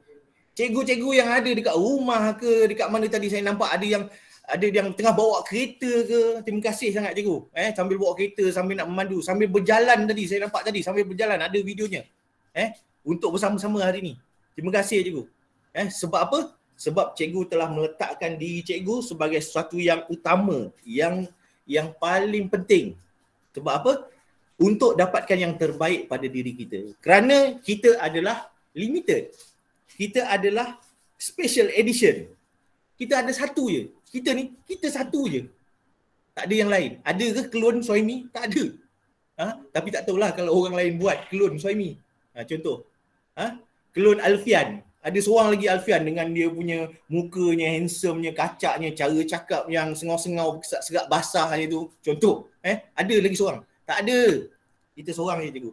So, kalau bukan kita yang jaga diri kita, siapa lagi? Kalau bukan kita yang hargai diri kita, siapa lagi? So, yang penting kita kena hargai diri kita dulu. Alright cikgu. Alright. Kita teruskan nombor 8 sikit lagi, dapur 11 tu. Sorry cikgu. Okey, letakkan 4 jari. Yang ini senang. Caranya 4 jari ni, 5 jari lah. Kita picit je bahu kita. Benda ni sebenarnya kadang-kadang kita dah buat, tapi kadang-kadang kita buat tu benda tu kita tak tahu benda tu ini faedahnya. Ini dia punya sebabnya, ini rasionalnya kenapa kita buat. Okey, rasionalnya adalah untuk ketegangan otot dan merangsang peredaran darah dalam badan dan juga ke otak. Okey. Saya ingat dulu zaman saya kecil dulu saya duduk Felda. Saya ni anak Felda Bila nak pergi ke bandar Ketua Tinggi tu, kita kena sewa ataupun naik teksi ataupun naik peribet sapu. Tapi agaknya zaman-zaman dulu kan leceh kan, nak ambil peribet sapu, naik bas Kopenda ke, bas maju tak kot, bas Kopenda lah zaman saya dulu. Okey, makan masa dan sebagainya. Bila saya rasa lesu, pening, letih, rasa nak demam. Kita dulu cakap, mak rasa nak demam mak. Kita tak tahu pun istilah lesu ke letih. Kita biasa cakap dengan mak kita kalau rasa macam gitu, kita akan cakap, mak rasa macam nak demam lah mak. Okey, apa yang mak saya buat? Dia akan duduk dekat kursi. Dulu kan kursi rotan kan, kursi set ni dia ada kursi rotan tu dengan cushion lah semuanya. So kita duduk kat lantai, dia duduk kat kursi. Apa yang dia buat? Cuma picit kita. Picit bahu ni je. Bahu tengkuk, bahu sampai kita berpeluh. Akhirnya rasa nak demam tu hilang. Nampak tak orang dulu ni, orang mak-mak kita, atuk-atuk kita ni. Nampak tak dia punya kaedah cara perawatan dia tu, zaman berzaman, sampai sekarang lah. Cuma zaman sekarang ni ialah kita sendiri pun kadang-kadang dengan anak-anak ni kan faham sendirilah cikgu, tapi sebenarnya tak salah untuk kita turunkan ilmu ni, turunkan ilmu ni pada anak-anak kita dan akhirnya dia akan lebih turun-temurun dan sebagainya. Alright, so bahu, dengan picit bahu je cikgu, kita dapat hilangkan rasa lesu tu sebenarnya. Nampak tak kat sini? Dia punya baiknya, eloknya, bagusnya tu. Nombor 9, bahagian lengan cukup senang cikgu. Di kanan dan kiri kita mula dengan jari, bahagian luar cikgu. Kemudian bahu sampai ke bahu, bahagian luar. Kemudian kita ambil bahagian dalam, daripada bahu sampai siku, siku lengan sampai ke hujung jari. Caranya cikgu, kita urut dulu tangan kanan, kita akan guna tangan kiri. Kita picitkan. Nampak tak? Kita picitkan. Sampai siku. Sampai siku. Ni bahagian luar. Daripada siku, terbawa naik ke bahu. Kadang-kadang juga bila kita picit, kita akan sendawa, kita akan kentut. Tak apa. Tak ada masalah. Sendawa lah. Kentut lah. Biar bagus. Buang angin dan sebagainya. Okey. Daripada bahu sampai ke siku. Sebahagian dalam pula. Sampailah ke hujung jari. Kemudian kita ubah tangan kiri. Pun sama juga. Bahagian luar dulu. Kemudian baru kita ambil bahagian dalam. Dia picit dengan macam ni, dengan rasa selesa kita lah. Ada orang tangan dia besar. Otot-otot dia besar. Kalau picit-picit macam ni tak rasa. Ikut yang terpulang pada cikgu untuk kuatkan lagi ke dan sebagainya. Alright? Okay. So, dan yang ke-10. Okay, yang ke-10 cikgu. Setiap jari di tangan. Kanan dan kiri. Jari di tangan. Kita akan mula dengan jari tengah, jari manis, jari kelingking, jari telunjuk dan juga ibu jari. Alright? Jari tengah, kelingking, manis. Tengah, manis, kelingking, telunjuk dan juga ibu jari. Urut. Cuba kita urut. Okey, saya minta cuba kita urut jari kita. Picit je. Daripada celah antara dua-dua jari ni, celah, urut. Okey, ada cincin kita boleh buka dulu cincin. Urut. Apa cikgu rasa cikgu Boleh tak respon? Respon dekat sini. Respon dekat apa? Dekat chat. Untuk mengantuk, ada teknik urut tak? Ada cikgu. Kalau mengantuk, kalau cikgu mengantuk, cikgu urut ibu jari. Urut ibu jari. Kalau tengah ceramah, tengah mesyuarat, alah ngantuknya kan. Dengar saya ceramah ni ngantuk kan. Urut ibu jari, picit dia. Picit ibu jari. Ibu jari kita ni, picit kanan dan kiri. Picit dia, insya-Allah. Ataupun dalam dekat dia punya perut ni, kita picit. Kita usaha sebenarnya. Yang ini sebenarnya bukan saya nak kongsi cerita pasal mengurut apa semua, tidak. Ini sebenarnya salah satu teknik untuk kita release kita punya stres. Dan terapi urutan ini juga adalah salah satu terapi ataupun teknik untuk kita release, mengurus stres kita. Okey, saya tanya balik semula. Apa cikgu rasa cikgu? Cikgu urut jari. Cikgu cuba bayangkan cikgu sebelum ni kita picit kepala, mata, badan, bahu dan sebagainya, kita guna jari. Kita selalu picit. Kalau kita sakit kaki, kita picit kaki. Kalau kita sakit kepala, kita picit kepala. Tapi pernah tak kita picit urut jari kita yang selalu bekerja untuk kita? Saya pasti jarang. Kalau nak jumpa orang yang selalu picit jari, jarang. Tapi selalu guna jari, memang banyak. Untuk hari ni, tak salah sebenarnya kita hargai pula jari jemari kita ni, walaupun rupanya tak berapalah nak cantik kan. Tapi yelah, ini memang kita punya limited edition tu. Special edition tu kita punya ni. Maka kita kena hargailah. Kalau sebelum ni jari-jari kita yang mengurut, hari ni kita urut pula jari kita. Urut. Tentunya kita akan rasa kelainan sebenarnya cikgu. Kita urut jari yang sebelum ni yang memang bekerja untuk kita. Yang menyembuhkan ataupun melegakan anggota lain daripada sakit. Kan guna jari kan? Ada juga orang yang urut guna siku, ada. Tapi kalau dekat pinggang, takkan pinggang kita nak guna siku macam mana? Pakai juga tangan, pakai juga jari kan? Kan? So hari ni kita bagi penghargaan pada jari kita. Sebab jari kita ni sebenarnya cikgu, tanpa kita sedar, memang banyak dah sangat jasa dia. Bukannya jasanya pada anggota lain pun. Untuk mata, untuk telinga, untuk hidung, untuk semua anggota badan kita, jari ni sebenarnya memang dah sangat-sangat berjasa. Jadi ambillah masa, ambillah ruang, ambillah peluang, ambillah satu saat ataupun ketika untuk kita bilik-bilik jari kita, urut-urut jari kita yang telah bekerja untuk diri kita. Itu adalah satu penghargaan untuk diri kita. Alright. So rasionalnya merancang peredaran darah dan mula daripada pinggang hingga ke kepala. Sebenarnya dalam tangan kita ni ada banyak saraf. Mana yang belajar urut, mana yang belajar yang minat untuk tentang saraf-saraf dan sebagainya, dia akan tahulah. Tapak tangan dan juga tapak kaki. Tapi biasanya dekat tapak tangan ni, inilah bahagian daripada pinggang ke atas lah. Maksudnya macam itu. Okey, cikgu. Selesai untuk terapi urutan.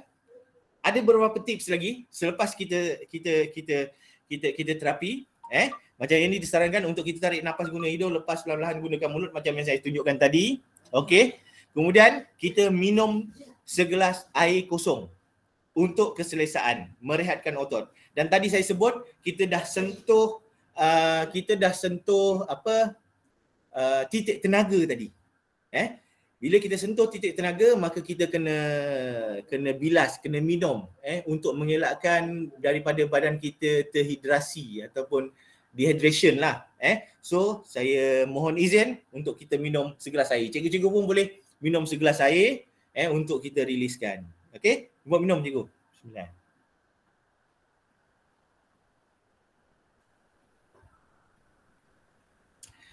Okey, so selepas kita dah minum air, okey, letakkan balik tangan dekat dada. Letak tangan kanan, tangan kanan kita letak dekat dada. Dan kita tepuk dada kita sambil kita tarik nafas. You are special. You are limited edition. Kita adalah special, istimewa. Sebab dekat dunia ni, kita seorang je yang ada. Kita je yang ada seorang. Dan kita adalah barang rare, barang limited edition. So, jagalah diri kita. Okey? Boleh cikgu Cikgu, saya nak kongsi sikit lah sebenarnya cikgu. Okey? Ini dia ada dalam MLT terapi. MLT tu mindfulness love therapy. Saya ada listkan dalam list tadi yang sebelum ni, list teknik terapi pengurusan stres tadi ada. MLT ni sebenarnya dia mengajak kita, sikitlah ni, mengajak kita untuk kita menyayangi diri kita. I love myself. I love myself. Dia punya tagline dia. aku adalah kesedaran dan aku sayangi diri aku. Aku adalah kesedaran and I love myself. Saya sayang diri kita. Dari diri saya. Apa maksudnya? Maksudnya cikgu, bila kita sayang diri kita, tentunya kita tidak akan membawa diri kita ini ke satu tempat, satu keadaan, satu situasi yang negatif, yang tak elok, yang tak bagus. Bila kita sayang, kita tanamkan konsep I love myself, I love myself, I love myself, kita sayang diri kita, tentunya kita tak akan merosakkan diri kita. Lebih-lebih lagi tadi kan, bila saya sebut tadi, kita adalah barang rare, kita adalah barang yang limited. Kita satu je. Susah nak dapat, bukan susah nak dapat, memang tak ada nak dapat lain dah. Memang kita satu je. So kitalah yang kena jaga diri kita. Kitalah yang kena sayang diri kita. Sebab kalau orang lain belum tentu dia boleh sayang macam mana sayangnya kita pada diri kita. Okey cikgu? Alright. So ada masa sikit lagi kan?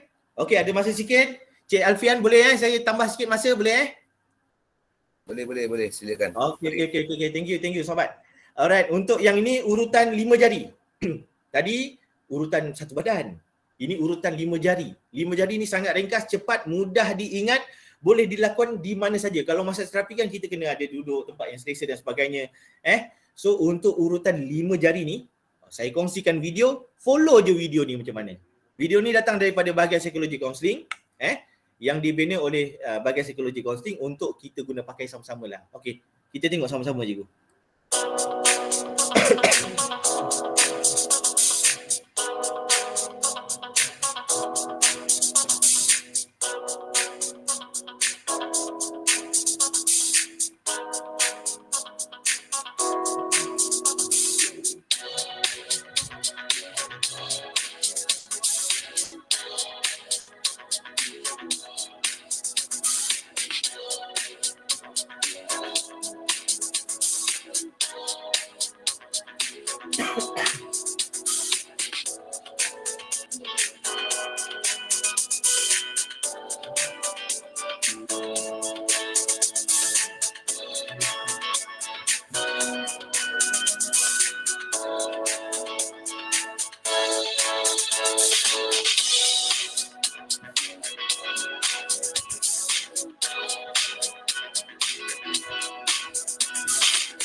Okey cikgu. So dekat sini ringkasannya lah. Dengan 5 jari ni sebenarnya dia boleh membantu kita bila kita urut 5 jari ni lah. Jari-jari yang 5 ni dia boleh membantu kita riliskan emosi ataupun keadaan situasi kita yang sedang berlaku, yang mungkin kita tak boleh nak kontrol, yang mungkin kita dalam keadaan yang sangat cemas, risau, yang sangat risau ni. Macam tadi kan, selain daripada mengantuk sebenarnya kita boleh, kalau kita rasa risau, kita terus je tekan picit. Cara picit dia pun mudah kan, cuma genggam-genggam macam gini je. Kalau kita rasa takut, terus kita ingat jari telunjuk, kita picit je jari telunjuk kita, ataupun kita tekan. Kalau kita marah, jari tengah, sedih, jari manis, dan juga kita rasa rendah diri. Kita rasa, alah orang tu kenapa lah, orang tu ada kereta besar, aku ni kereta kecil je, aku ni. Tak apa, kenapa kita mesti rendah diri? Kita ikut kemampuan diri kita. Kalau kita mampu part tu, kita bersyukurlah. Tanamkan konsep bersyukur supaya kita tak akan rasa stres dengan apa yang orang lain ada. Kita tekanlah sambil tekan kita punya jari kelingking. Ini sangat mudah sebenarnya cikgu. Berbanding tadi yang massage terapi. Tapi sebenarnya dia lebih efektif, lebih elok sebenarnya yang massage terapi tadi. Sebab massage terapi dia akan urut ataupun dia akan riliskan satu badan kita.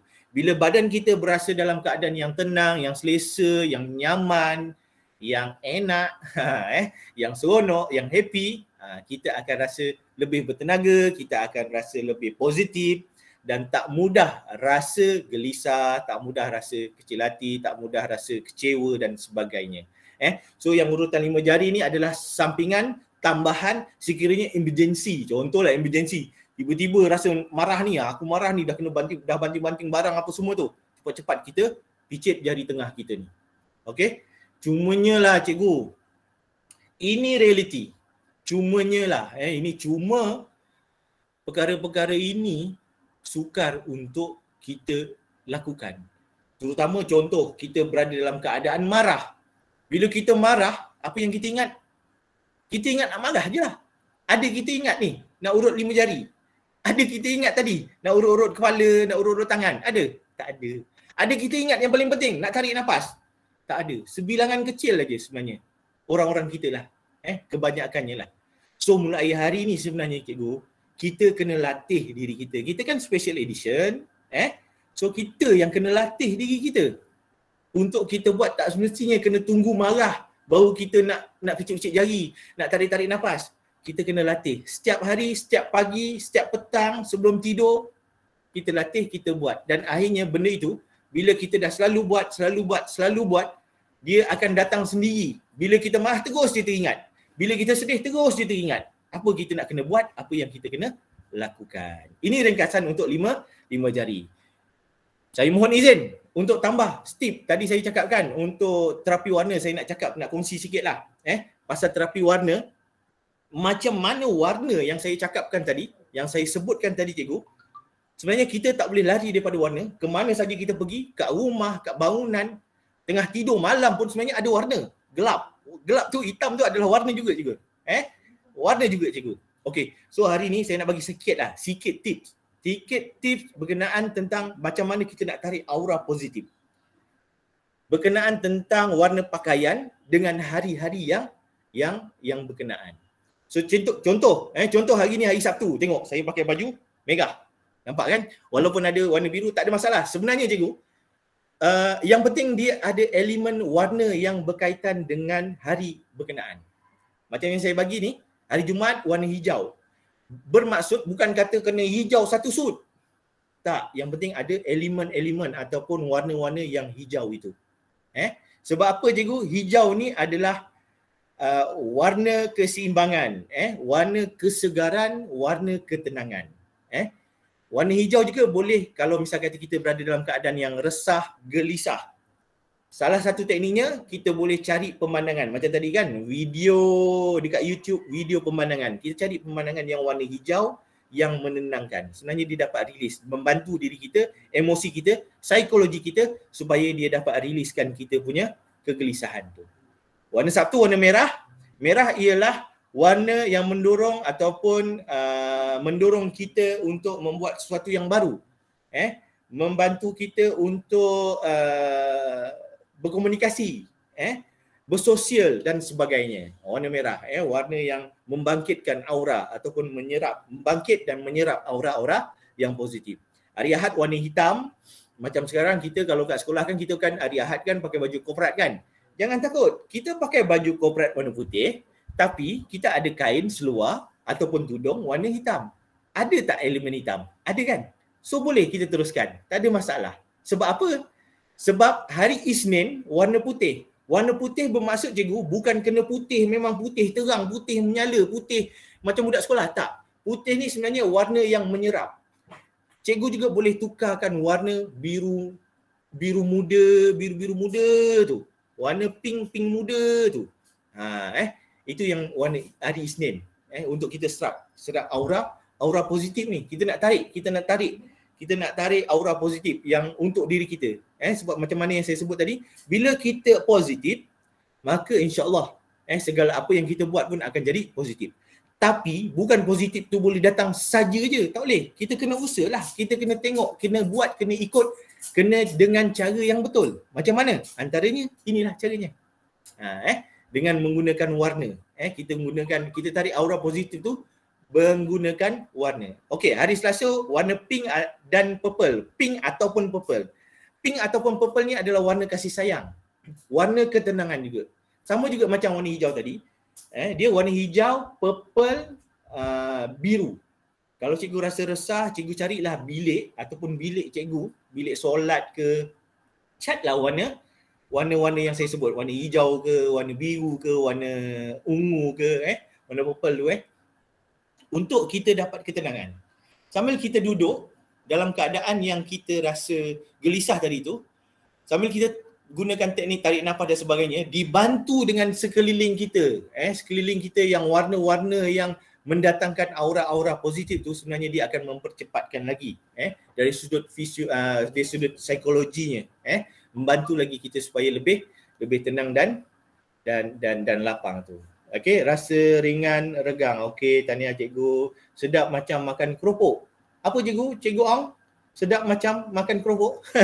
Okey. Lepas urut. Oh, lepas urut. Alright. Bagus cikgu. Ada orang lepas urut dia sendawa, keluar angin. Bagus, tak ada masalah. Kentut, tak ada masalah. Teruskan je. Itu sebenarnya satu tindak balas positif kita panggil. Satu tindak balas positif badan kita selepas kita urut. Biasanya kita urut minta orang urut kita, tapi hari ni kita urut diri kita, kita dapat juga tindak balas tu. Keluar peluh, kita kentut, kita sendawa. Itu sebenarnya tindak balas yang positif. Okey, kita tengok hari Rabu warna biru. Warna biru ni adalah warna yang rasional, warna untuk kita sentiasa berfikiran rasional, berfikiran positif, berfikiran elok. Bukan kata nak asyik nak condemn orang aja, bukan kata nak cari salah orang aje. So kita gunakan warna biru. Warna biru juga diletakkan pada hari Rabu. Hari Rabu ni adalah tengah-tengah hari, tengah-tengah minggu. Tengah-tengah minggu yang mana dia melambangkan keseimbangan. Keseimbangan diri kita. Dan juga Khamis ialah warna kuning ataupun warna oranye. Kuning dan oranye ni adalah warna aktif. Warna yang membawa kita, kalau kita rasa lesu, letih dan sebagainya, kalau kita tak nak ikut hari, contoh hari Isnin, kita rasa lah lesunya ada sebagainya, kita pakailah baju ataupun ada elemen-elemen warna oranye. Contoh macam saya, selain daripada baju warna merah, saya juga pakai cincin batu.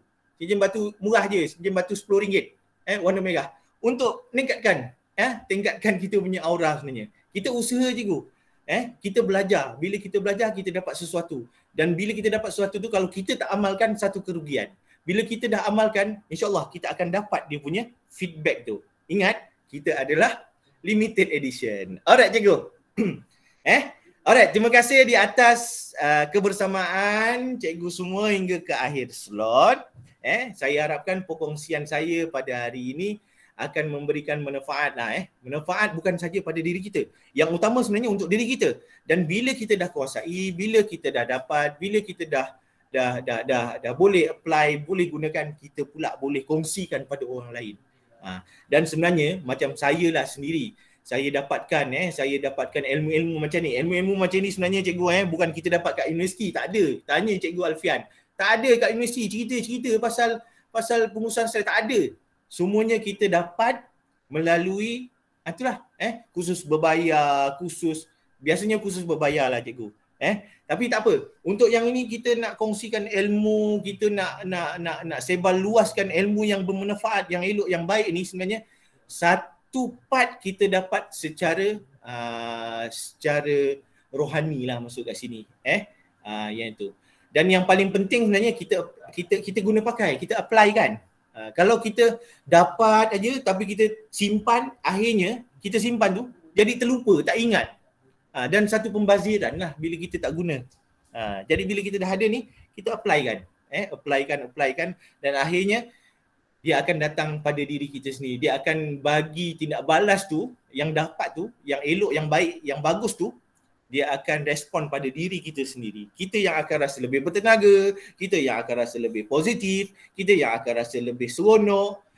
Dan ingat macam yang saya kongsikan, saya maklumkan tadi, bahawa hari ini saya nak cuba bawa cikgu-cikgu, kalau sebelum ni cakap stres itu satu yang tak elok, tak baik, tak bagus, negatif dan sebagainya, cuba ubah mentaliti yang mana kita sebut, kita cakap, kita ingat, kita set dalam kepala kita, dalam mindset kita bahawa stres ini adalah satu yang positif, yang baik, yang elok dan kita memang memerlukan stres. Cuma dengan kaedah, dengan cara, dengan teknik yang betul supaya stres tidak menguasai diri kita tetapi kita yang menguasai stres tersebut. Okey, akhir kata pada saya macam tadi dekat tajuk saya ada cakap positif minda, segar emosi, mantap peribadi. Apa benda tu? Sebenarnya cikgu, dengan kita positifkan minda kita, maka kita akan dapat kesegaran emosi. Emosi kita akan sentiasa segar. Bila emosi kita segar, minda kita positif, akhirnya dia akan membentukkan peribadi kita yang mantap, yang bagus, yang elok, yang berseri, yang gembira. Dia akan keluarkan. Kita tak suruh keluar pun, dia keluar sendiri. Kadang-kadang kita duduk saja je, orang dah nampak kita ni macam gembira, macam berseri dan sebagainya. Sebenarnya itu yang dipanggil arwah. Arwah pula. Aura. Aura cikgu. Itu yang saya sebut. Saya suka gunakan positif minda, segar emosi, mantap peribadi. Okey. So sekali lagi saya ucapkan terima kasih kepada pentadbir sekolah SMK Permas Jaya 2 di atas kesudian mengajak saya untuk berkongsi ilmu. Saya bukan menganggap ini sebagai satu untuk saya ajar cikgu, tak. Ini bukan saya nak ajar, tidak. Saya lebih suka gunakan term perkongsian. Sebab perkongsian ni dia lebih lapang, lebih luas, lebih terbuka. Kalau cikgu nak, cikgu apply, cikgu guna. Saya bagi, tak ada masalah. Ikhlas, saya serah pada cikgu. Kalau mengajar ni macam dah suruh orang tu memang kena buat kan? Tak. Maksud saya kat sini saya lebih pada perkongsian pada hari ini. Terima kasih pada pentadbir, khususnya pada Cikgu Aziz, barisan pentadbir, sahabat saya Cikgu Alfian, InsyaAllah semoga kita akan mendapat sesuatu yang bermanfaat lah pada hari ini. Okey, terlebih terkurang saya mohon maaf, saya mohon ampun. Segala yang baik itu datang daripada Allah, segala yang buruk itu mungkin daripada kelemahan diri saya. Saya akan cuba perbaiki dari semasa ke semasa insya-Allah. Semoga kita akan berjumpa lagi di lain masa insya-Allah. Sekian daripada saya. Assalamualaikum warahmatullahi wabarakatuh. I love myself. Saya serah semula pada Cikgu Alfian. Terima kasih. Okey, terima kasih diucapkan kepada Cikgu Muhammad Suhaimi di atas perkongsian pengurusan diri menghadapi stres yang kita maklum tadi, perkongsian yang amat menarik dan cukup berkesan kalau kita amalkan, insya-Allah.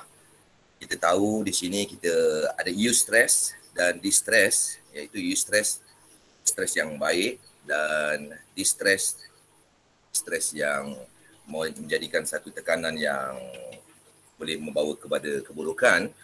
Jadi kita dah belajar daripada Cikgu Suhaimi ada 4 teknik Okay, saya rumuskanlah Ada 4 teknik, iaitu satu teknik pernafasan, yang kedua teknik urutan, yang ketiga teknik urutan 5 jari dan yang terakhir terapi warna, insya-Allah. Okay, kalau cikgu-cikgu dapat praktikan, buat diri sendiri supaya kita sentiasa positif dan ceria. InsyaAllah, terima kasih banyak-banyak daripada Cikgu Suhaimi sekali lagi. Setinggi-tinggi penghargaan daripada Cikgu Suhaimi di atas perkongsian itu. Memang betul pengalaman tak dapat dalam universiti saja, tapi sebenarnya kita bila jadi seorang guru, maknanya ilmu yang kita perolehi ni luas Okay. Ilmu kereta, betul ilmu motor, ilmu lelong, macam-macam cikgu. Okay. Itu salah satu hobi yang dapat mengelakkan kita stres tengoklah lelong. Biasa hari-hari Sabtu tu kan boleh tengok-tengok kereta. Okey, gurau cikgu Okey, sampai di sini saja. Sekali lagi saya ucapkan terima kasih kepada Cikgu Muhammad Suhaimi bin Sulaiman di atas perkongsian. Dan terima kasih buat rakan-rakan semua, rakan-rakan guru dan rakan-rakan AKP yang sudi bersama kita pada pagi ini. Okey, kita tangguhkan perjumpaan kita di alam maya ini dengan surah Al-Asr. Bismillahirrahmanirrahim. Wal 'asri innal insana lafi khusr lallazina amanu wa 'amilus solihati wa tawassaw bil haqqi wa tawassaw bis sabr. Okey, assalamualaikum warahmatullahi wabarakatuh dan terima kasih. All the best. Selamat maju jaya cikgu. Salam. Terima kasih. Terima kasih. Okey, sama. Jumpa lagi semua insya-Allah. Okey, jumpa lagi. Bye. Okey, bye. Terima kasih Cikgu Aziz.